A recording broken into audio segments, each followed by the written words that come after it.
လုံးပဲမင်္ဂလာပါရှင်ချို cooking channel မှာပြန်လည်ကြိုဆိုပါရရှင်ကျွန်မဒီနေ့ချက်စားမှလေးရတော့ငါးတစ်တာချိုချင်းဟင်းလေးပဲဖြစ်ပါတယ်ရှင်အားလုံးပဲ like ပါကြည့်ရှုအားပေးကြပါအောင်နော်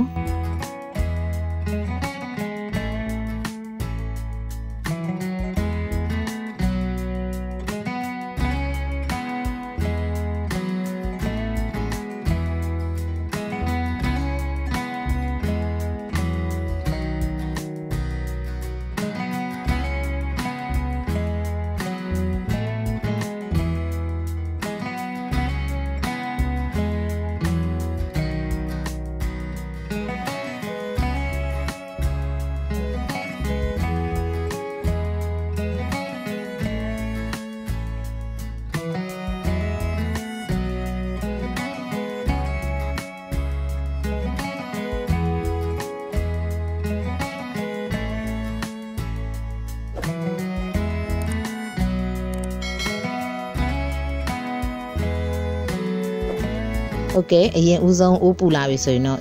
စီထည့်ပါမယ်ရှင်စီပူလာပြီဆိုရင်တော့ကျွန်မကြိတ်ထားတဲ့ကြက်သွန်အဖြူအနီထည့်ပါရှင်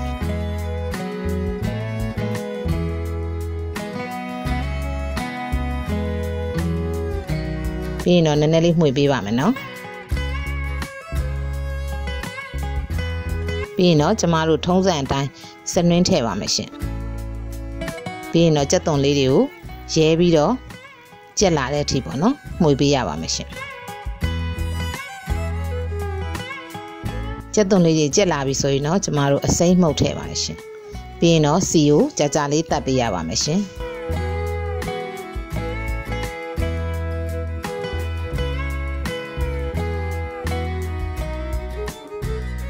ဟုတ်ကဲ့စီတက်နေတဲ့အချိန်မှာပဲအရသာအတွက်ကျမငပြားကြီးထည့်ပါမယ်ရှင်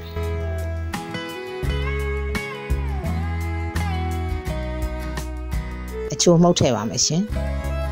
ပြီးရင်တော့တေချာလေးပေါ့နော်မှွေပေးရပါမယ်ရှင်စီတက်တဲ့ချိန်မှာ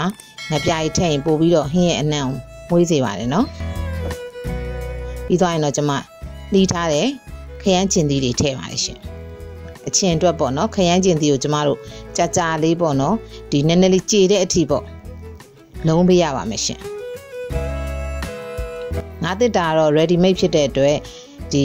ငါးတစ်တာထဲမှာလည်းသူ့ရဲ့အရသာပါပြီးသားပေါ့နော်ကျမတို့ဒီခရမ်းကျင်သီးလေးကိုတေချာလေးမှွေပြီးတော့မှငါးတစ်တာကိုထည့်ပါမယ်ပြီးရင်တော့ငါးတစ်တာထည့်ပါမယ်ရှင်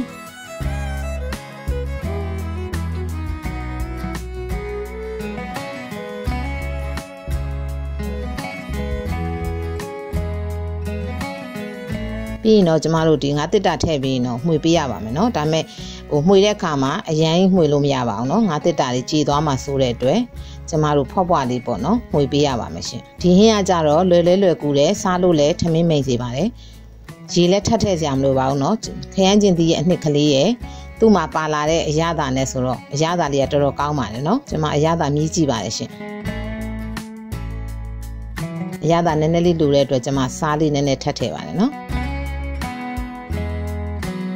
ပြီးရင်တော့တေချာလေးမှွေပေးရပါမယ်ရှင်ဒီဟင်းလေးကကြတော့ရုံးသမားတွေအတွက်လည်းအဆင်ပြေပါတယ်เนาะအလုပ်သွားတဲ့လူတွေအတွက်လည်းအလုပ်သွားကန်လေးပဲဖြစ်ဖြစ်ပြန်တဲ့အခါမှာပဲဖြစ်ဖြစ်ပေါ့เนาะအလွယ်တကူချက်စားလို့ရတဲ့ဟင်းလေးပဲဖြစ်ပါတယ်ရှင်အခုဆိုရင်တော့အရသာကောင်းမွန်နဲ့ထမင်းစားလို့လည်းမိန်နဲ့ငါးတစ်တာချိုချင်းဟင်းတစ်ခွက်ရပါပြီရှင်